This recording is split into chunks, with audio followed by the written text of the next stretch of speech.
responsible for delaying my rendezvous with Star Command. You are a toy! You are... Pixar. I love it, you love it, your mom loves it, your sister loves it, heck, everybody loves it.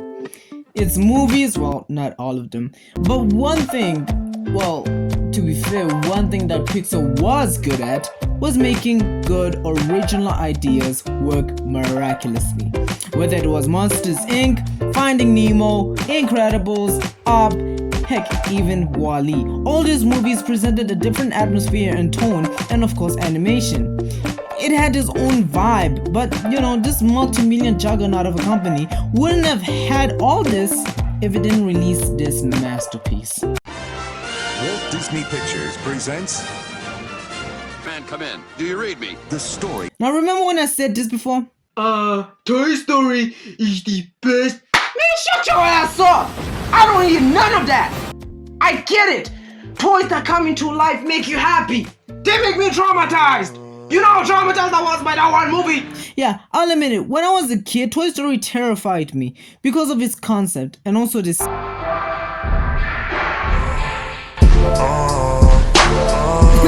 Oh shit! I meant this scene. Can see everything. So play nice. But really, when you kind of think about it, they are toys that come into life. Now, of course, that sounds awesome, and it's all fun and games until one of them becomes tired of you and pulls on a Chucky. So, now you get my point? But that would never happen, right? Right? Anyway, what makes this movie such a classic? First bold move for a young and fresh Pixar at the time, and, well, a classic, an overall amazing movie. Well, sit down, grab some popcorn, and let's see how Toy Story changed Pixar forever. Alright, the concept, or as I like to call it, the plot, but we'll get to that. The movie is set in a fictional universe where toys can magically turn into life. How they can turn into life exactly is unknown. When humans are around them, they stand still or they act like they're dead. Which is bizarre because, you know, they are sentient beings and humans play with them. And they can do whatever they want with them. If they want to rip their pieces out, it's fine. They can take it because, you know why? It's their purpose, which is really quite haunting and is almost weird. No, it's not even almost weird. It's definitely weird. That the toy's purpose is only to be played with, and if not, it's purposeless. Now, I could go deep into the rabbit hole of sentient toys and humans, but I feel like this video would take a much darker turn, and I don't want a much darker turn. I mean, I want this to be a little bit kid orientated, so yeah, I'm not gonna take a darker turn. Foreshadowing. Anyway, as if it wasn't already dark enough. But anyway, the concept is simple. The toys in this universe only have one purpose only, and their purpose is to be played with, regardless if they lost a limb, or are having a bad day, or are getting ripped apart, as long as the owner is happy and is playing with them, and honestly, they're fine with that. And honestly, it is quite messed up, and a crash out regarding these toys is on the horizon, because of course, again, that will never happen because this is Pixar. But if we were to talk about real life, yeah, I can see these toys crashing out. Like, severely. Like, really crashing out and pulling a straight Chucky on these niggas. But it's fine. It's fine. The story. Okay, with the concept out of the way, let's start with the story. The story follows Woody, a toy sheriff that has been the golden toy for this child, Andy. In other words, Andy has been playing with Woody the most, which to Woody it feels like he accomplished something. He felt like he won a lottery or is getting a title. Now, since Woody is the golden toy, he is respected, but for how long? Because Andy's birthday, the kid who plays with them, got moved to Tuesday, to which the toys freak out because Andy might get presents that replaces them. Yikes, it's pretty understandable. Who wants to be replaced? Anyway, they set up a plan, and honestly, it just kind of takes too long. I mean, you skip over this part, but anyway, you can watch this part if you want to. But anyway, until they're able to hear and see what is going on in the party. Andy opens all the presents one by one and there is no toy, to which the group is rejoiced and relieved, until a surprise present appears, but the group is unable to see who it is or what it is. All the toys go back to their normal positions, well that sounds sus, and this moment alone is the biggest turning point of the movie.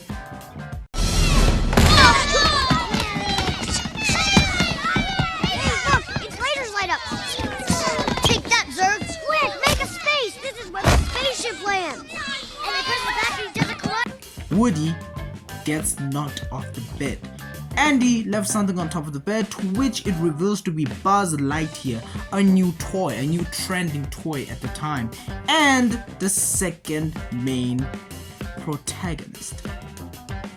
Now, I would say the story from here is simple, because now Woody has to deal with this new guy, or in this case, toy.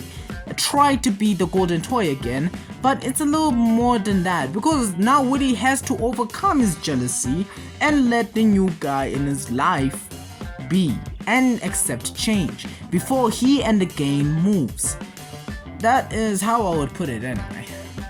Overall the story does balance, and the story is simple enough for most of the demographic to understand, and that's why I think, yeah, the story is a classic in its own. It's simple, it's just there, so it doesn't have any overcomplicated subplots or anything. Nope, it just goes back together, just start to finish, just simple as that. That's how I like it. Number 3, the characters. Listen, Pixar, when it comes to characters, they are excellent. They have a wide range of emotions and they can express themselves. And do I really need to say anything about Pixar and characters? Come on, the Pixar characters are goated.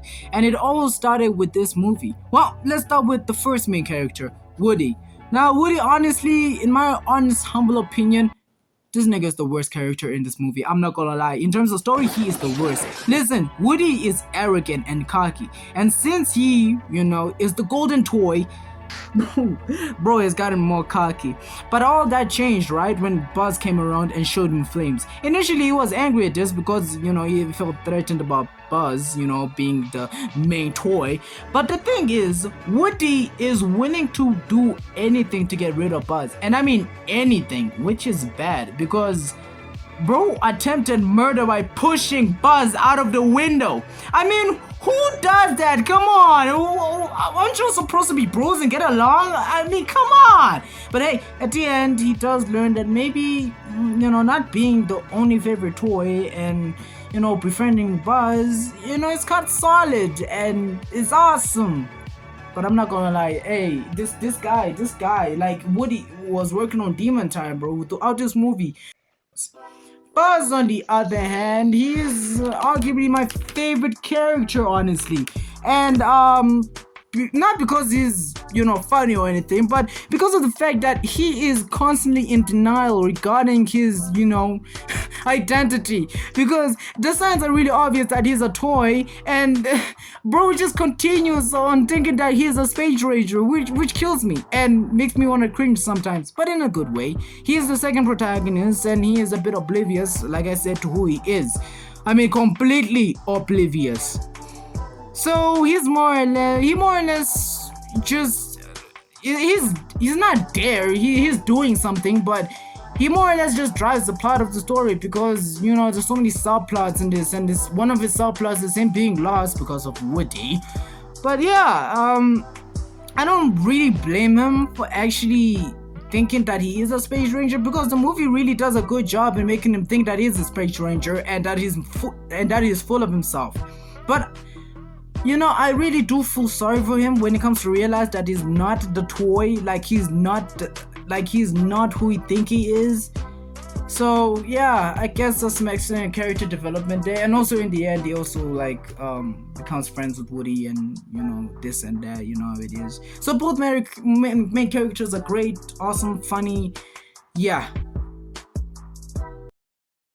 Is Toy Story dark? Well, besides the concept of Toy Story being dark, another element that really makes this movie a bit dark is, well, the movie explores identity. Buzz sees himself as his actual space ranger, like I said before.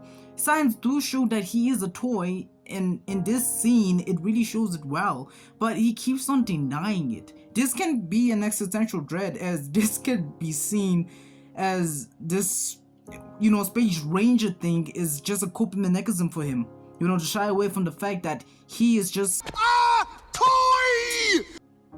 Woody's fear of being abandoned can also be seen in this movie, as he constantly wants to be Andy's favorite toy, like the golden toy, no matter what it takes. I mean, even pushing bugs out of the window. I mean, jeez.